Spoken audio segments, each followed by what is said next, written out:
Okay, great. Hi, everyone. I hope you can all hear me okay. Just shout up in the chat if you can, and let me know as well if you can't see my screen, but they should be sharing a PowerPoint. So my name's Ella. I'm a second year graduate entry medical student at Oxford University, which is technically the same as the fourth year undergraduate course because we link in after a couple of years.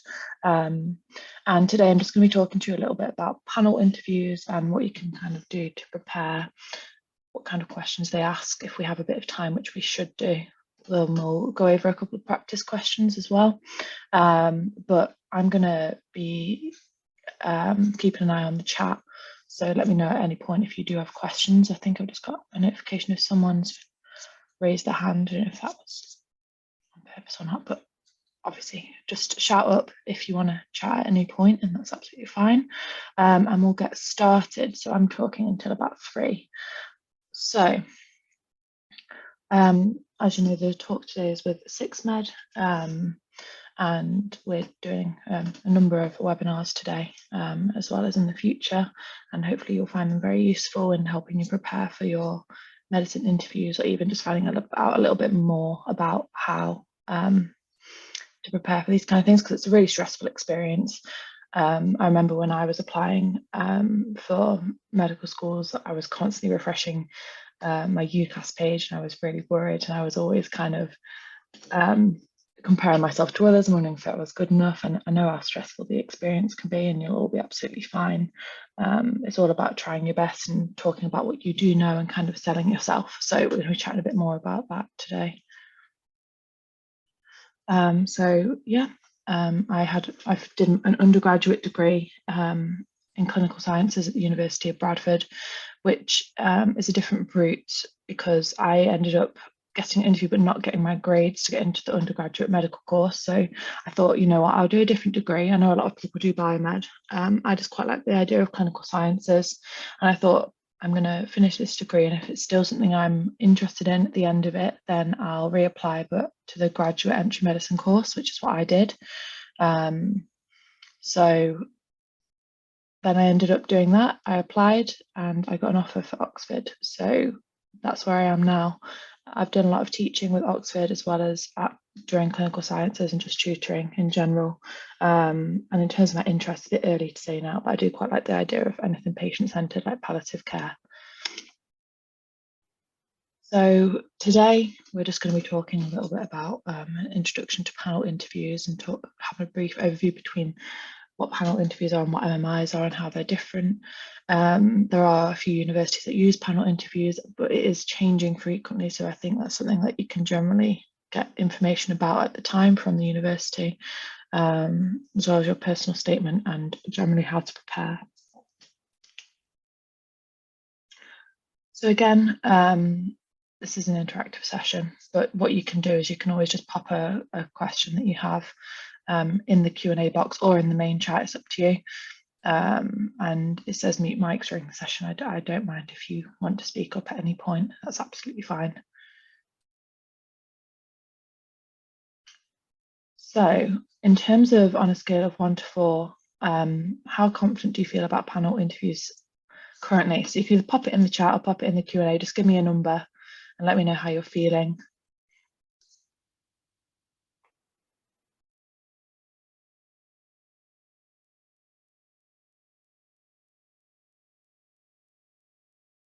Okay, so we've got a few 2s coming in. I think that's quite common to have sort of a fairly good idea of what a panel interview is, but maybe in terms of, you know, what to expect once you get in there, that's a different story. So 1, yeah, 2 or 3, 1, that's absolutely fine. Hopefully by the end of this session, you'll get a better idea of how to prepare. Okay. And I'm aware I've got a few questions coming in, which I will come to in a moment. I'm not ignoring those. So again, we're going to understand the structure of panel interviews and how to prepare for a panel format. Obviously take this with a pinch of salt, because how universities examine really does depend on what kind of topics they're looking at, and it depends on how many interviewers they have. Sometimes you'll have a lot of people asking questions, sometimes you have just one and the others will make notes and they'll kind of take it in turns.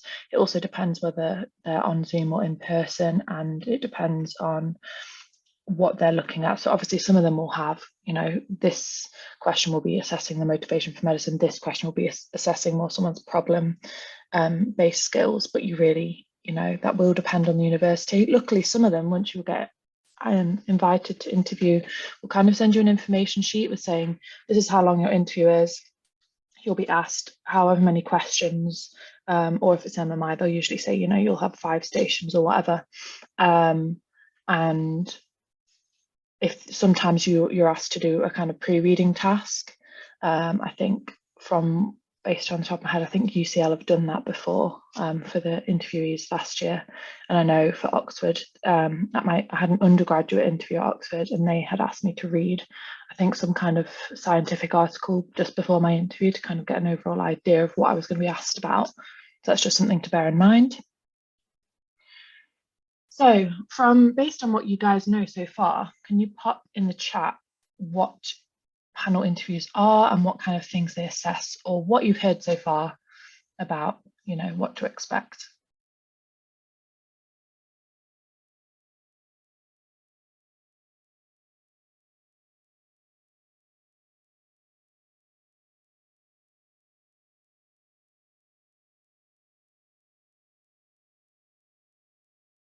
Yep, so someone's put longer and more detailed than MMI. Oh, the chat's disabled.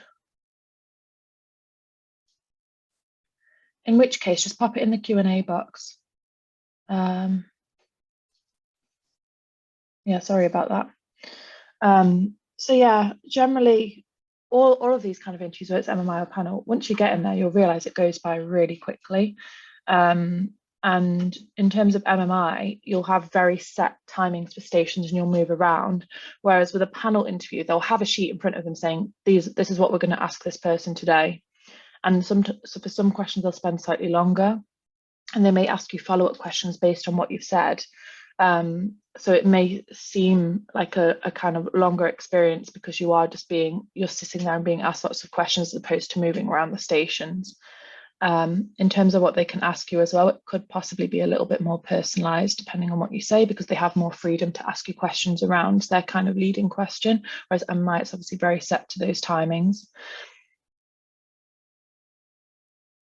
And then, you may have 2 to 3 interviews, one asks you questions and then the other one writes, and they might swap, so that's true, because obviously it's quite hard to listen to someone's answer and write at the same time. So just to use Oxford as an example, in one of my interviews, because they were over Zoom at the time, so someone would be at the forefront of the camera, ask me a question, you could see people writing in the background, then they'd swap around, they'd each ask something that they were kind of, they specialised in.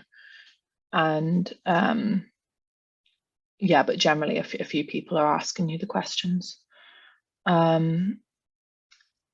And yeah, UCL as MMIs, I think just in terms of a pre-reading task, that's something that they can do for either panel or MMI. Okay. Yeah, so questions on your personal statement or your BMAT essay, I agree. So what you'll generally have is at some point during the interview, you'll be asked something about why medicine or why this university, or something about your work experience, something about you being suited to the course, anything about kind of your interest in medicine and how you've pursued that before applying, anything like that. They all kind of come under the same umbrella of motivation for medicine, and including things about your BMAT essay. If you wrote about something particularly interesting, they may ask you about that as well. So it's always worth refreshing your memory. I think what I'd done before my interviews is I'd printed out my personal statement and highlighted a few bits just in case, because you obviously don't want to get there and then they ask you about something and you've completely forgotten about what you wrote about. So yeah, what I'll do is I'll answer some of these questions now because they are coming up and I don't want to lose track of them. So let me have a look. I'll start. In terms of my BMAT score, I can't remember off the top of my head. I know it was for A for the essay. But again, I can't remember what my one at undergrad was, but I know for GradMed it's slightly different. I think the entry requirements might be slightly higher. But with that being said, with UCAT scores and BMAT scores, the average changes each year, and the average has actually gone up a little bit since COVID. And whether that is because more people are doing well because they've had more time to revise or whatever, or if there's just a generally more competitive. I know that the threshold has gone up for some universities. So assuming that you guys have applied already, I'm sure that you would have seen what kind of the general cutoff is. But in terms of actual scores, you don't want to hold out too much on that, because yes, they'll have a scoring system and they'll look at your BMAT score or your UCAT score or whatever it is. But if you've got to the point of getting an interview, it's really important then to show who you are as a person, how you can problem solve, how you can answer questions, and basically just come across really well. And that is far more important than a score on a sheet, because as we know, getting into medicine is really tough anyway, and it's not always fair. And I think in terms of putting someone's worth based on a BMAT score isn't what universities are tending to do nowadays anyway, just because it can't really tell you that much about how you'd be as a candidate based on that. So interviews, I'd say, are a lot more important than that. And once you get to that interview stage, they'll still look at your BMAT score or UCAT score when they're evaluating how you did an interview, but how you come across is far more important.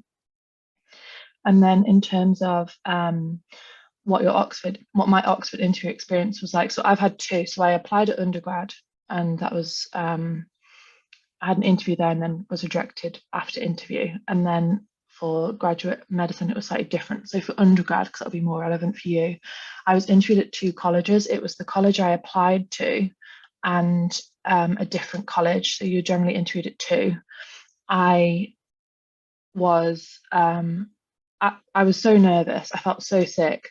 I'd driven down for the day. I stayed in the accommodation.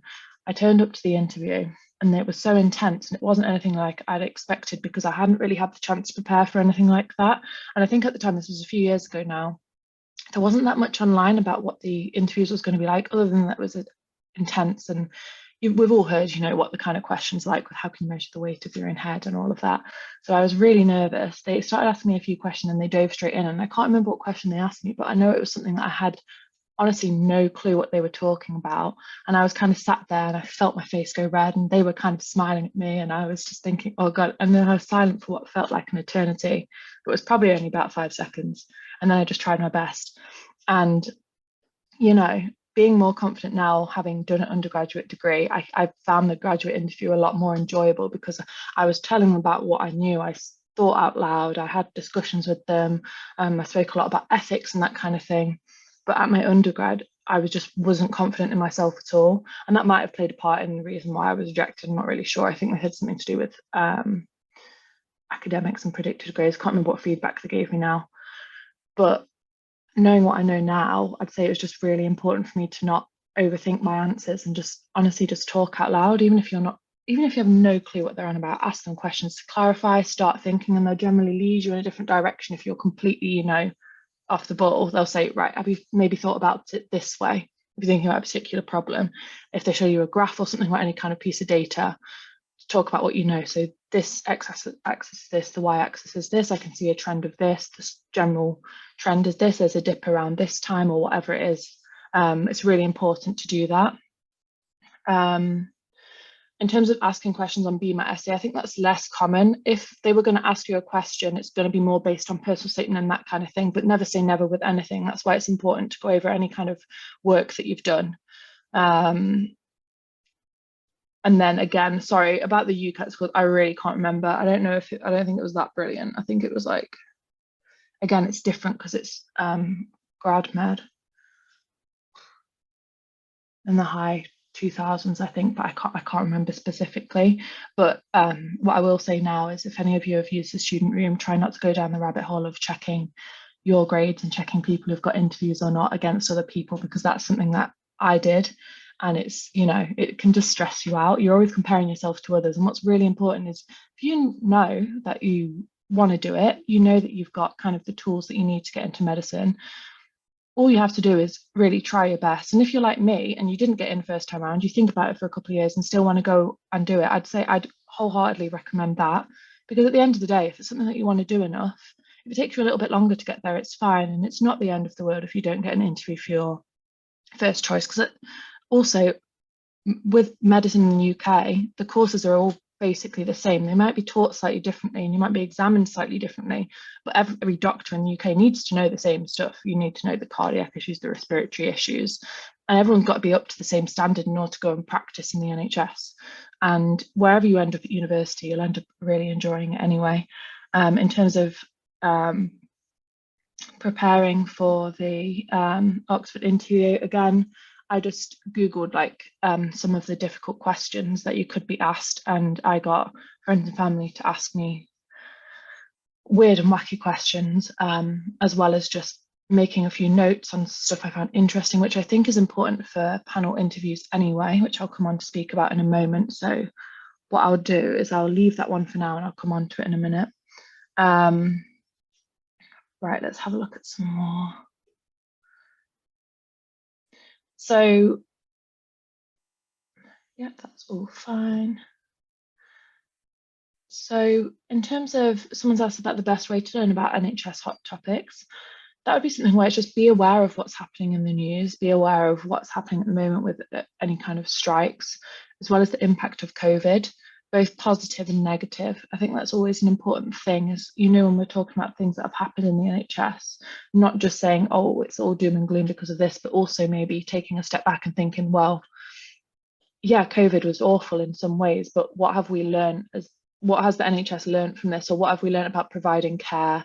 You know, there are some benefits to having digital kind of care. For example, if I had to think of an example off the top of my head, say someone who has quite severe social anxiety then had the option to have telephone GP appointments instead of having to go in, something like that really does work for some people.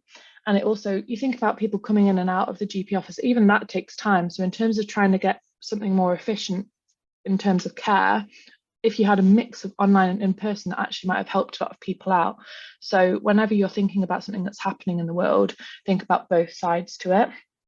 But BBC News as well, and I'm sure if you Google NHS, you know, recent news, or even looking at even on YouTube, you know, or even just sitting down and watching the news, making a note of it and thinking about what your opinion is on it. Obviously, you're not expected to know everything, but I think it's important to kind of have a good idea of what's going on. In terms of reflecting on your experiences, so what should you be asking yourself? So if we think about work experience, first of all, I'm sure you've been told this before, but it's obviously important not to sit and reel off everything you've done in the list. What they like is saying, you know that STAR technique of what's the situation, what is the STAR, the reflection, let me think, I'll write that in the chat in a sec once I remembered what it is off the top of my head. But you're saying what the experience was, what your role in it was, and what you learned from it. Obviously within work experience as a student, you can't really do much other than sit in shadow, but it's more thinking about, was there anything that surprised you? Was there a particular patient experience that stood out for you? Is there anything that the doctor that you were shadowing did really well?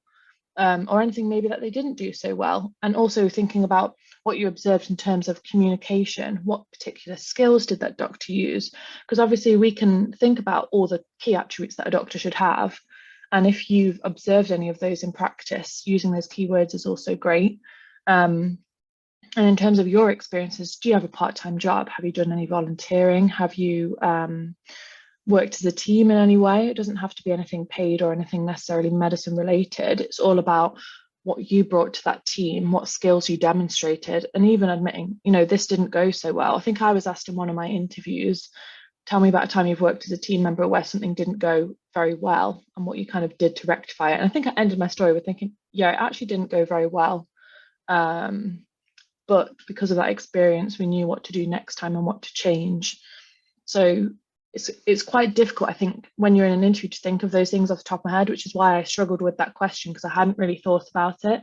So if you have any experiences like that you think that you'll easily forget, or you might stumble on your words during the interview, I definitely recommend just writing those down. Part of the personal statement that interviewers tend to focus on, that really depends. It's always worth going over your work experience. And again, if it's anything to do with, you know, how do you think you'll manage stress as a medical student or as a doctor? If you've spoken about, I really love doing, I don't know, crochet something. If you really enjoy something, then, and you mentioned your personal statement, then by all means talk about it a little bit more and say and explain why having those interests outside of medicine is important, and how you'll continue that work-life balance and time management, and how, if you have that solid now, how you'll be able to continue having those healthy behaviors throughout a difficult degree like medicine. But I'd say go through your personal, if you've got your personal statement, print it off, highlight anything important or that you think is interesting, and just bear that in mind and have that in the back of your mind, because they may ask you to say, oh, you mentioned, you know, you did this in your personal statement. Can you expand on that a little bit more? So that's why it's important to go over it. In terms of what if they ask you a question that you haven't planned a scenario and don't know how to answer? If you are really not sure and you're struggling, there is absolutely nothing wrong with saying, can I just have a moment just to think about that? And just taking a few seconds, thinking about something off the top of your head, whether it be, you know, while you're doing your A-levels, if you're a member of a sports team, or if you're, you know, had nothing in your personal life that has affected you. If you take a minute just to think about that, then that's absolutely fine, because they'd much prefer you to have a moment to think and come out with a decent answer rather than just rambling at the start. And obviously you are allowed to, if you get halfway through and you think, oh, actually, can I just change the last part of my answer? I've thought of something else that might be better, then that's also fine. It's tricky to think on your feet, but that's why if you prepare by having a look at the kind of questions they can ask and writing something down, or just brainstorm some ideas for each of those kind of themes, then at least you're not completely you know, struggling once you get in there, because you'll have some kind of idea of the kind of things they're going to ask. But I appreciate that it is difficult. Do they actually ask questions about how to measure the weight of your own head? This is the thing. So with Oxford and Cambridge, they do have a few kind of weird questions where it's not about the answer, it's about the way you think. So they'll be wanting to get you to think out loud and ask some odd questions. And I can't remember some of the ones I was asked. But it's definitely Googleable. I mean, they have them for pretty much all of the courses where you'll be asked an obscure question, you know, about life on Mars and things like this. So those you can't really prepare for because you won't know what you're going to be asked, but they are really odd, and it's just a chance for you to talk through your reasoning and for them to prompt you and to see how you cope under that pressure, because how you're taught is you'll have all your lectures, but you'll also have small group tutorials where you are expected to work through clinical problems or whatever it is, and that's why they're trying to do that in the interview, I think, to see how you'd cope under that pressure. But obviously you're under a lot of pressure anyway, because it's not nice to be in these interviews and they're not the most fun thing in the world. But yeah, it is possible that they can ask you that, not to scare you. They're not scary, they're a bit weird. It's nice to kind of think about how you'd answer those. Should you research your interviewer's specialist areas before the interview? If you have access to them, I say there's no problem. I think before, when I'd been sent interviewer details, what I'd done is I'd just Googled who they were, and I saw they specialised, one specialised in, I think, palliative care, and someone specialised in gastroenterology, just so I thought, well, maybe they'll ask me something to do with that. But then it didn't really end up being too useful, because they'd already preset the questions anyway, and they'd asked you a bit of anything. But it can't do any harm, even if you get a better idea of who they are and know the faces to expect. If that makes you feel a little bit more confident, then maybe do that.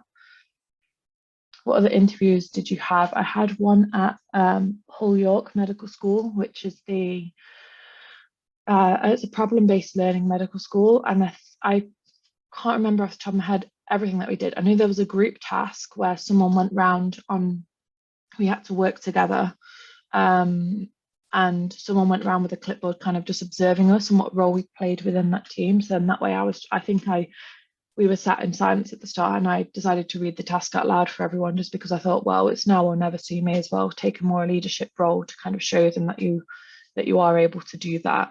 And then I had an individual interview as well, which went by like that quickly. And I think it was about half an hour, but it felt about 5 minutes. What's more important, what you say in your answer or how you say it? So the content of your answer is important. In terms of how you say it, it's more about, you know, that you have a structure to your answer, and also end it with what you learned from that experience or summarizing the key points. For example, if you were given a kind of ethical scenario, which I'm happy to go over one in a second, it's important to say, well, these are my main concerns, this is what I do, these are my considerations. Overall, I think it's the right decision because of X, Y, and Z. Something like that structure is quite important to have. And one thing that you can maybe do in your own time is, if you are preparing for interviews, if you found questions, ask your friends or family those questions, see how they'd answer them, and think about it as if you were the interviewer. Look at them, how they're answering, and then think, what have they done well here, or what wasn't so clear? Because often when you're sat answering your own question, you can't really reflect on how you're answering it at the same time, because obviously there's a lot going on. But by watching other people answer them, with similarly, obviously, if you guys are getting one-to-one interview tuition, asking your tutor, how would you answer this one, and thinking about their answer, I think that's also a good way to prepare.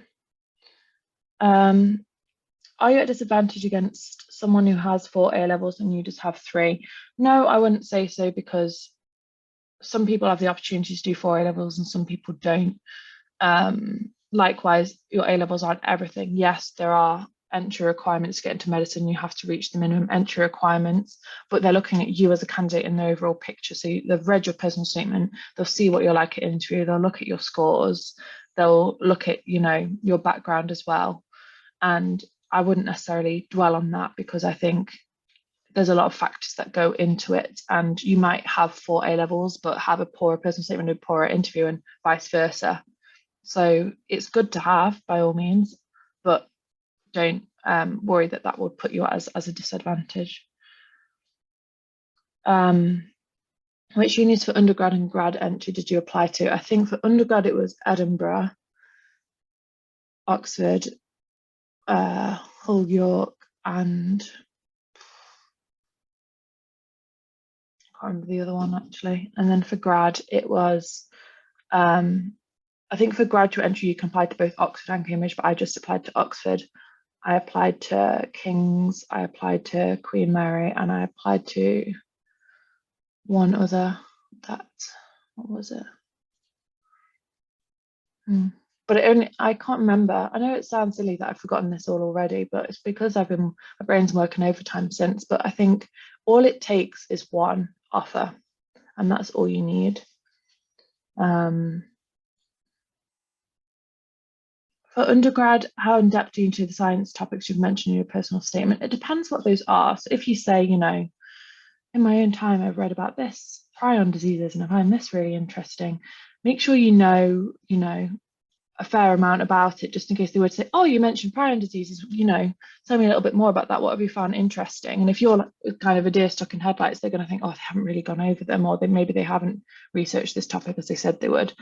So I'd say bear that in mind. In terms of other science topics, in terms of what's going on in the world, they'll expect you to have a good overall knowledge of, how the NHS works, what the role is of a doctor, and if there's been any, I'd say always be aware of any medical advancements that have happened over the past few years, because as we know, medicine is an ever evolving kind of career, and with everything changing, I think it's important to know what direction medicine's heading in.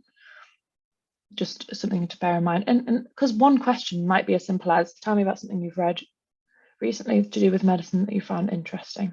And that could be something you've learned about in your A levels.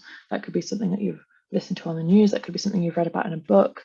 So I'd say definitely prepare something like along those lines that can never do any harm.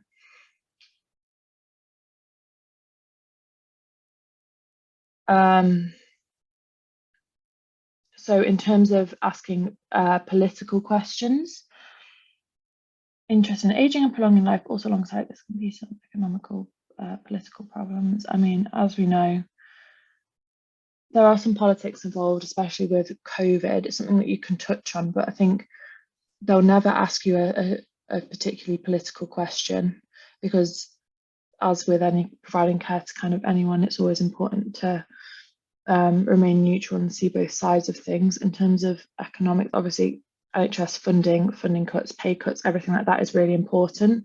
But again, if you're answering a question, if someone was to ask you, let me think, have you considered any downsides to working in the NHS? Think about, obviously, in terms of the pay and the funding and the budgets that people have to meet, but it's obviously not all doom and gloom. So then linking it back to, however, it's important that these people work together to try and improve this, or it's important that in terms of providing more efficient care to try and be more cost effective, but not compromising patient care because of X, Y, and Z. I think it's important to look at both sides, but I wouldn't overly worry about that, because they're more likely to ask you something to do with ethical based scenarios based on particular patients, rather than reflecting on, the economy as a whole. Yes, thank you. Someone's put situation, task, action, reflection for the STAR technique. You can also, I think, the STAR with the 2 R's as well, result goes before reflection. Thank you, guys.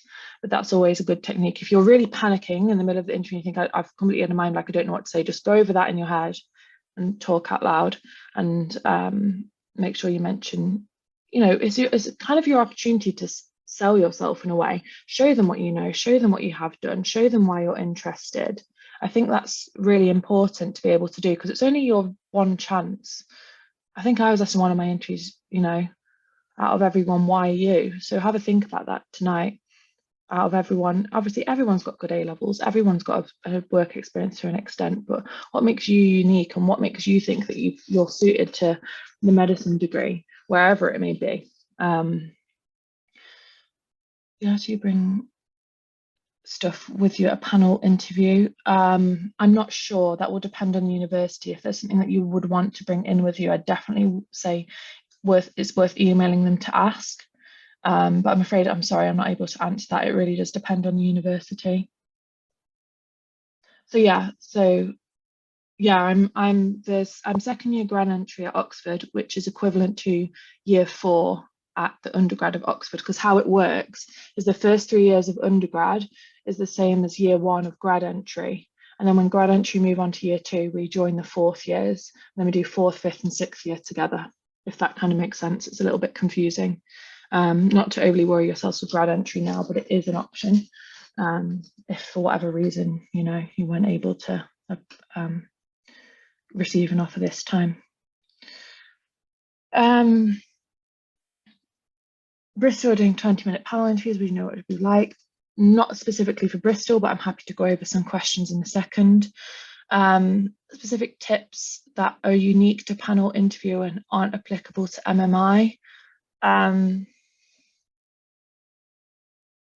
If you have a little bit more freedom in your answers, then definitely prepare for some questions that you would like to be asked. And then if it's relevant within whatever question you are asked in panel, then you can kind of use that as an opportunity to say that, especially with panel interviews. You might feel a little bit less time constrained because you're not having those set 5 minutes to kind of move on to next stations. So you might feel a little bit more confident with that.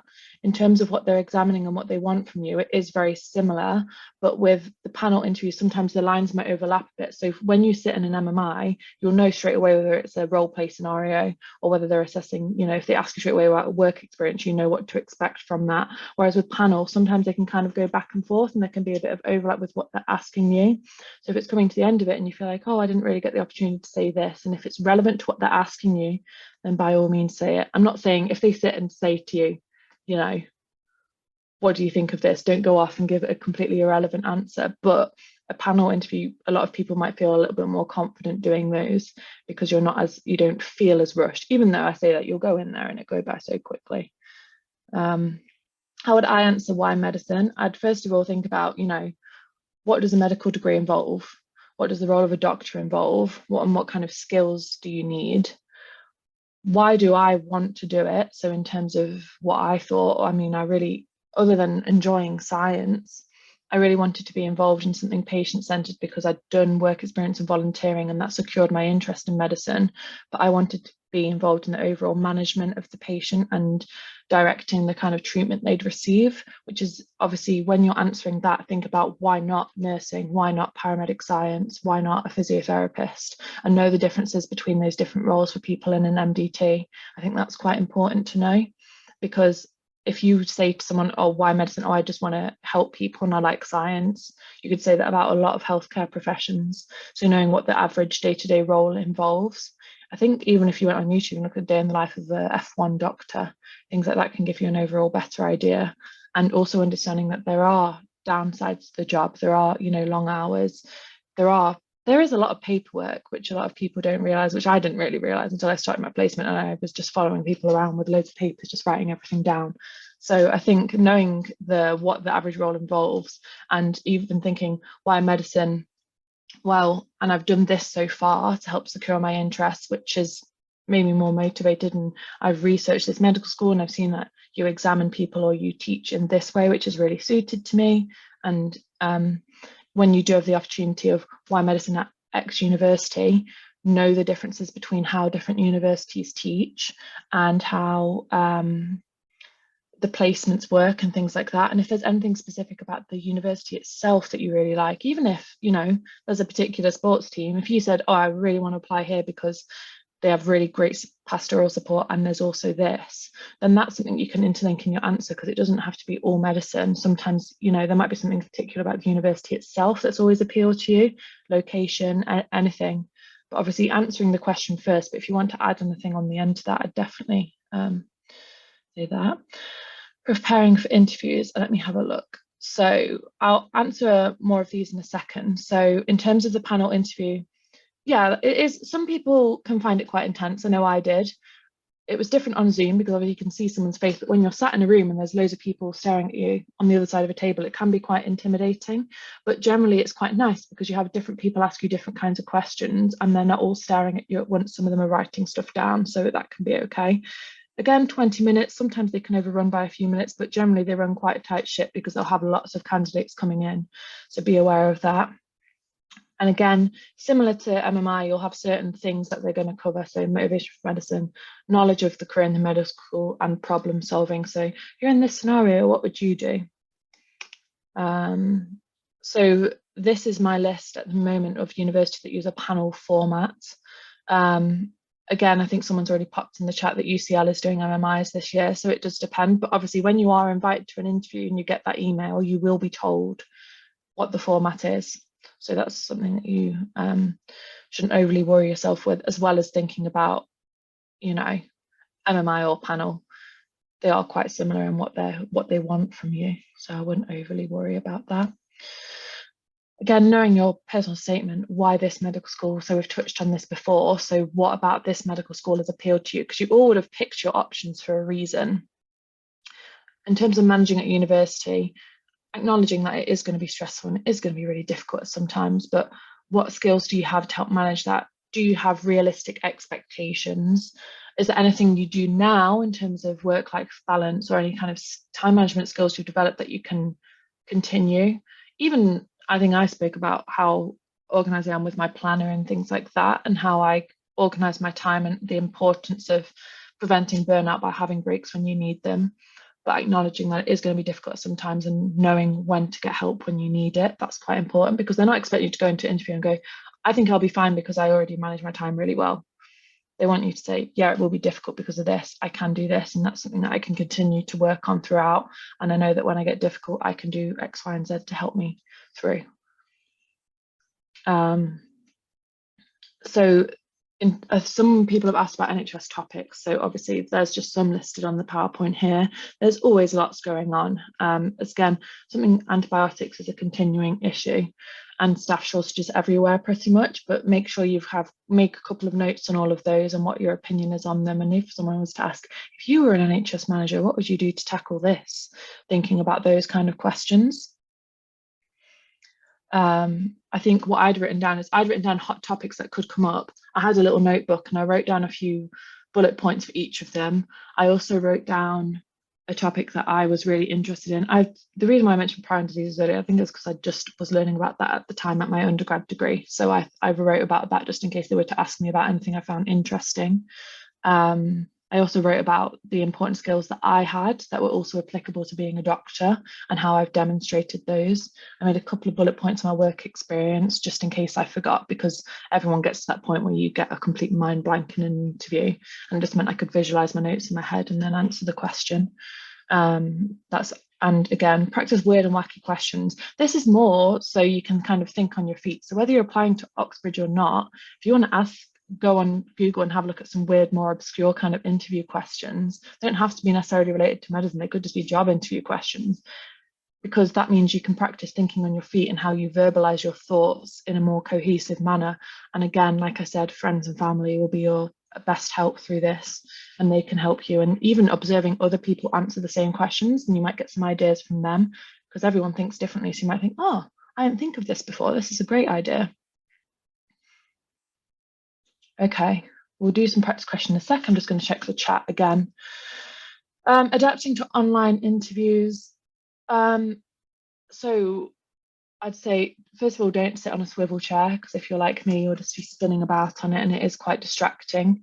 I think I also rolled my sleeves up because I have a tendency to kind of fidget. And the only reason why I say this is because obviously they want, body language is a big thing, and you can look at someone's body language a lot more when you're having an in-person interview. But if it's online, you still want to make sure that you know that you look attentive and you look like you're concentrating. And if you're kind of fidgeting about, then it's not the end of the world, but it's just something to bear in mind.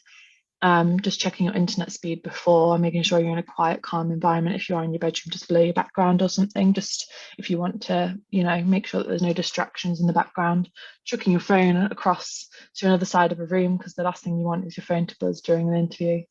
And that's all you can do for them, really. I think I preferred online interviews because I felt like it was less of a deal, so I kind of felt a little bit more calm going into it, but it really depends on who you are as a person. Oxford colleges that I applied to. So at undergrad, I applied to Oriel, and for Oriel and UNIV, I think. I can't quite remember. And at graduate entry, I'm at Harris Manchester College, and I interviewed at Harris Manchester and Pembroke. Based on what college I picked, I honestly just looked at pictures online, and I really liked the look of the Harris Manchester Library. And then for undergrad, I just thought Oriel looked nice. You can think about it more deeply than that, but for me, I was in a rush when I applied, so I just thought, I like the look of that, I'll click that one. I think for grad entry at the time, I was like, oh, I won't get in anyway, so it doesn't matter. And then, yeah, I remember when I got my offer, and it still took about 2 weeks to sink in. Are there any good ways to link up with other people applying to university so you feel less anxious? Yeah, I think there are generally student room, other chats and things like that. And you might actually meet people on your interview days, and you'll find that if you end up going to the university, you'll make really good friends. I think I spoke to a few people at my Bradford interview, and I ended up meeting them on the course, and that was nice. But in terms of just even having a look at, you know, there's always tips and tricks on how to calm down and how to prepare for interviews. But it is nerve-wracking. I think you can only prepare to a certain extent, and you will always going to think, being nervous and coming out thinking, I missed this, I should have said this, I should have said this. But everyone thinks that. And as long as, you know, you've answered every question as best as you can, and it's okay if you slip up on your words, it's okay if you're nervous. And everyone does feel the same, no matter how confident they seem. Can you be asked to be a role play in a panel interview? Possibly, it's less likely. They might ask something more like, you know, you're in this situation, what would you do? And that way you're talking through your answer as opposed to talking like a script kind of thing. So that is a possibility. In terms of, someone's asked, should euthanasia be legalized? So what I think it's important is to have a look at and see the differences between euthanasia and assisted dying.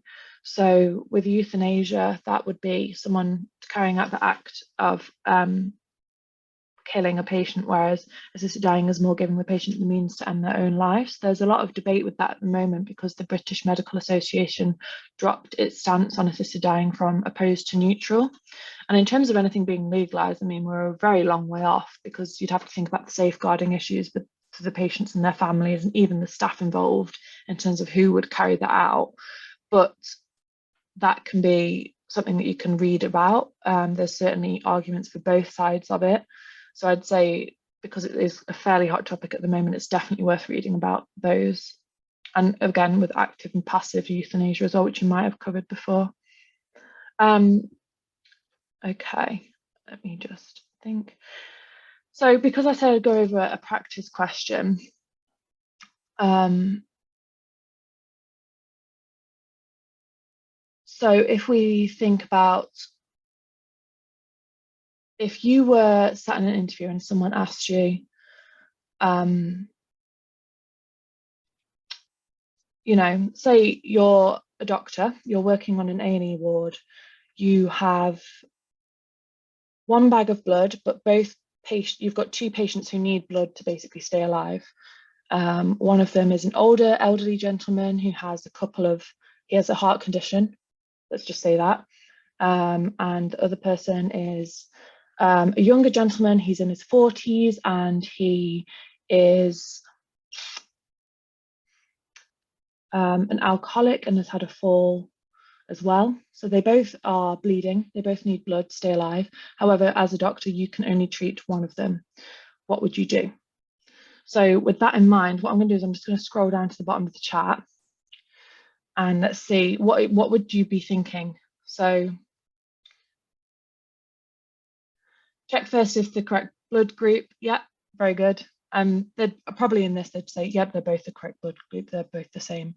But it's always worth clarifying, so well done.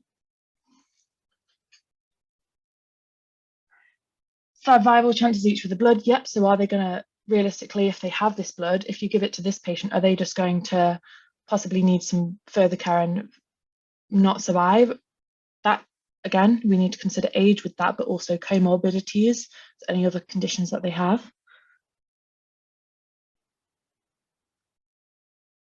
Split blood, so it's worth asking again, but in this situation, they'd probably say, no, you can't split it, you know, you have to give it one patient or the other. In this case, it's important to think out loud and to come to a decision, because yes, we'd all love to sit here and say, you know, oh, they both deserve it, because obviously they both do, they both should need blood, but also thinking about, if I had to make a decision, what would it be? And you need to be able to justify this as well as considering both sides. Check blood group and DNR. Yep, if they want to be treated, yep. And we're in this case, they could say to you, we'll assume they both want to be treated and neither of them have a DNR. Age and lifestyle, yeah, quality adjusted life years, that's really important as well. So thinking about, if you give this older gentleman a blood, how do we not know that, you know, even considering what was their cause of the fall?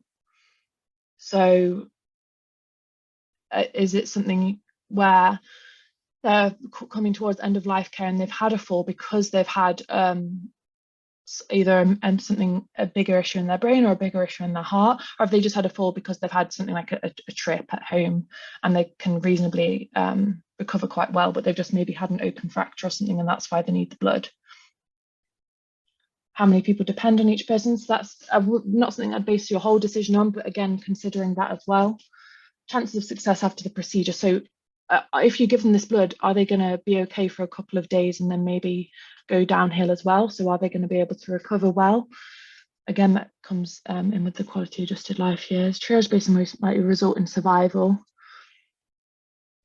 Yeah. You can't ever say that someone doesn't deserve it. So the reason why we spoke about the alcoholism in this is because that's something you have to consider with maybe the reason for someone's fall, but someone's lifestyle choices doesn't have an impact on the care they receive. It may have an impact on the management after, but not now. Yes, someone said who needs it more urgently as well. We have to assume in this case that they're both urgent. So with this, you could say, I think it should be given to the elderly patient because of X, Y, and Z. However, I do understand that the younger patient is also important because of this. But if I had to make a decision, I'd say this. And in that question, they're never going to say, yeah, you said the right answer, because it could be either. It's all about how you justify it and considering that overall, who would benefit, what other factors do we have to consider, what situation are they both in, what are the reasons for their fall, do they have any other health conditions, are they likely to recover? So I think that's really important. And again, so this PowerPoint says stay calm if you do badly and wrong question. You'll never know how badly you do. And I don't think any of you will do badly.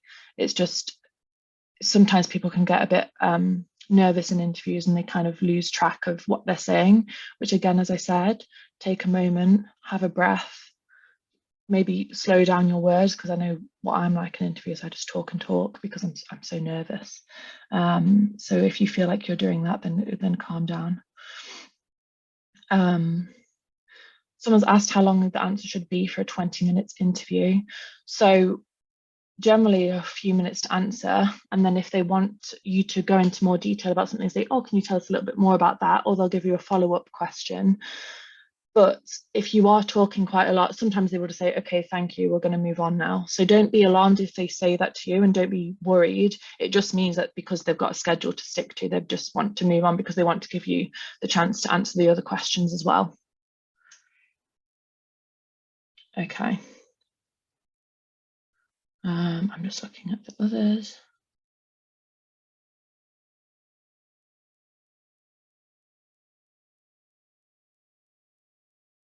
Okay.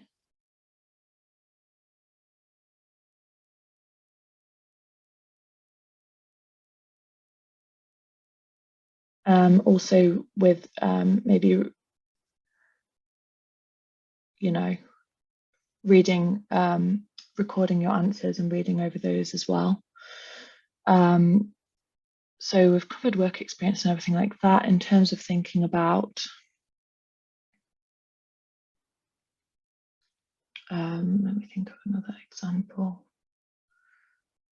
So even if we were saying, so someone asked, do you think that euthanasia should be legalized?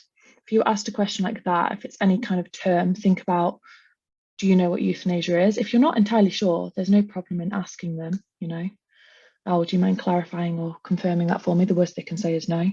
So then you can say, from my understanding, euthanasia is causing a patient's life to end by carrying out an act that will end their life, possibly for patients who do have terminal diseases or patients who wish to end their own life because they are in chronic pain. If you know any examples of patients, I think there was a Tony Nicholson case who was trying to organise legalising assisted dying for patients. I think he had motor neuron disease, and obviously it never was legalised. And I think he's passed away now. But there's a few kind of higher court cases where people have tried to legalise euthanasia and they haven't been successful. So if you were to read about the reasons for why that wasn't successful, that's something that you could always bring up, as well as thinking about if it was to be legalized, how would it be carried out? So who would be the person to help a patient die with assistance? Would you be comfortable doing that? Or would it have to be a doctor? Would it be a nurse? Would it be a team of people? Would it be a shared responsibility? Because not all healthcare staff would want to be involved in that, as well as thinking about who's going to be affected by this, the patient. How would it be done in a pain-free way, in a controlled way? How would their families be cared for?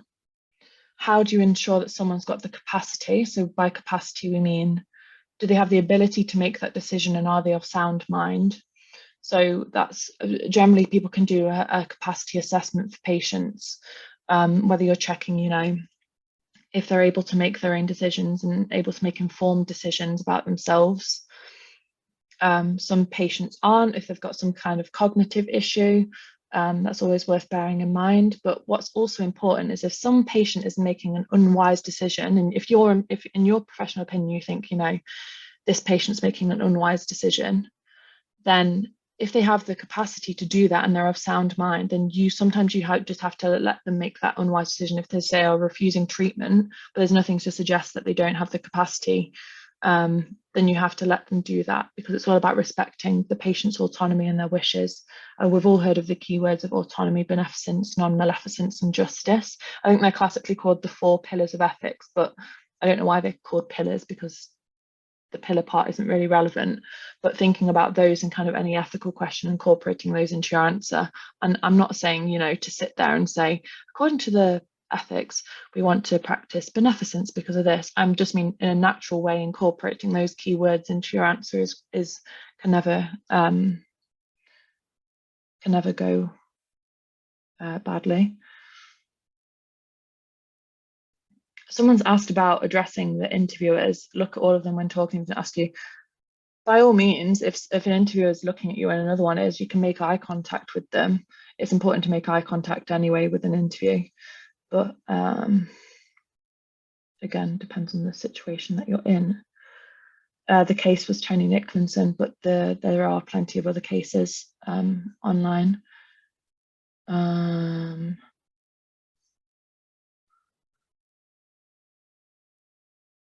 Right.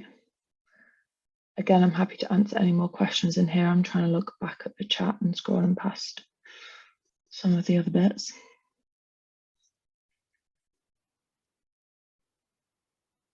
You can also watch some mock interviews for universities online. Generally, they have tried to up their online resources, because it used to be the fact that these kind of medicine interviews were quite a mystery and you didn't really know what to expect until you got there.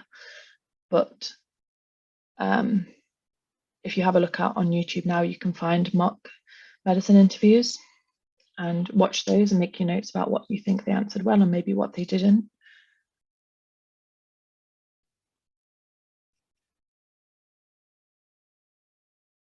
Let's see what else they got. Someone's asked if I was asked questions about my BMAT essay in my interview, and I wasn't. But again, you can never say never with these things.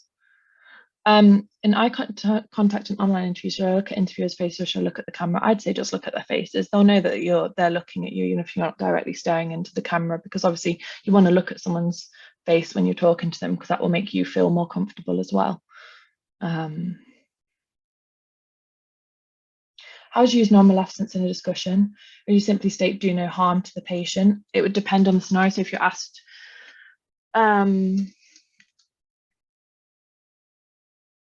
you're a medical student on a ward and the doctor's asked if you can take blood from a patient, but you haven't practiced this before on a patient, so you're not quite comfortable.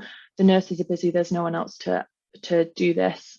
What would you do in this situation? You can talk through, well, my main concern is the patient's safety and making sure that they receive that care. And although medical students can take blood on patients, I'd be concerned that I wouldn't quite do it properly, wouldn't have the confidence to carry out that skill, particularly as there's no one to observe me or shadow me. And of course, we never want to do any harm to the patient. And regardless of this anyway, I would disclose to them that I was a medical student, so they may not be comfortable with me carrying out that procedure on them. So in this situation, I wouldn't take the blood, and I'd inform the doctor that I wasn't comfortable in doing so. So you do know what I mean? So it's not, it's bringing it and incorporating it into your answers. When they say, give an example of where you showed resilience or another quality, how do you structure an answer to that question? So it would depend what example you want to give. So if I had to think of one now, so I spoke about how for graduate entry, I said, I think I've shown resilience because I obviously applied to do this degree at undergraduate level and I wasn't successful at that time. And what I did is I was able to take a step back and reflect on why my application wasn't successful and really consider if it was for me. So over these past few years, I've really gained confidence through my undergraduate degree at Bradford, and I've been able to do group presentations. I've been able to volunteer to tutor some younger students. I've been able to get some more work experience in the field. And doing that has meant that I've been able to take a step back and really consider whether medicine was something that I was still interested in. And with applying to graduate entry, I decided that throughout all the experience I've gained, that I still thought I was suited. So that's why I've applied. And despite the setbacks I faced, which could have been X, Y, and Z, I think that if anything, it has shown me that I can come back from setbacks, and I think I am suited to the course because I have dealt with this issue, whatever your issue may be, or I have struggled with this and been able to work on that, which I think is important as a medical student, because there are going to be times where you're going to struggle to balance things, and there are going to be times where things don't go as well as they could have done on the wards, or times where maybe during patient experiences where you felt that you could have handled certain things better. And it's important to be able to learn from those mistakes and to continue to work on that throughout the degree, so that you are able to, you know, carry out a to be able to become a competent doctor. So that's kind of how I'd structure that. But again, I know that's not the best, because I was just thinking out loud there. And someone's asked here about data interpretation, those calculations. In terms of data interpretation, I think I had to look at some graphs online, anything kind of healthcare related, or incidence of disease or mortality and things like that. And I just made sure that I understood how to interpret a graph, just in case. And that won't be relevant for every interview, but I'd say for Oxbridge, they love a good bit of data interpretation. And I'm aware now that we're coming up to time, so let me just stop sharing. Also, I've got this code here, the course sensei, and you get 5% off one-to-one interview tuition with SixMed. So if you want to take a photo of the screen or drop down the code, you're welcome to do so.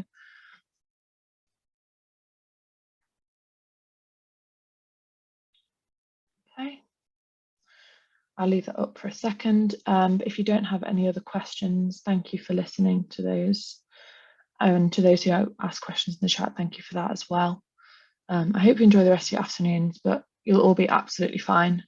I know it's a really tricky process, but if something you want to do, if it takes you a bit longer to get there, as I said, you'll be fine and you'll be able to do that. So well done for getting through it so far. I know it's tricky. Last question, someone asked if it's worth revisiting AS-Bio for Oxford interviews. Yeah, maybe have a brief look over that, just in case any kind of biology questions come up. That's the same for any interviews. But if you're like me and your brain is like a sieve, you'll want to refresh your memory a little bit before you go in, just to feel a little bit more confident. Okay. All right, thank you, everyone. I hope you all have a good afternoon. I believe you know where you are next, so I'm going to head off and I'll stop sharing.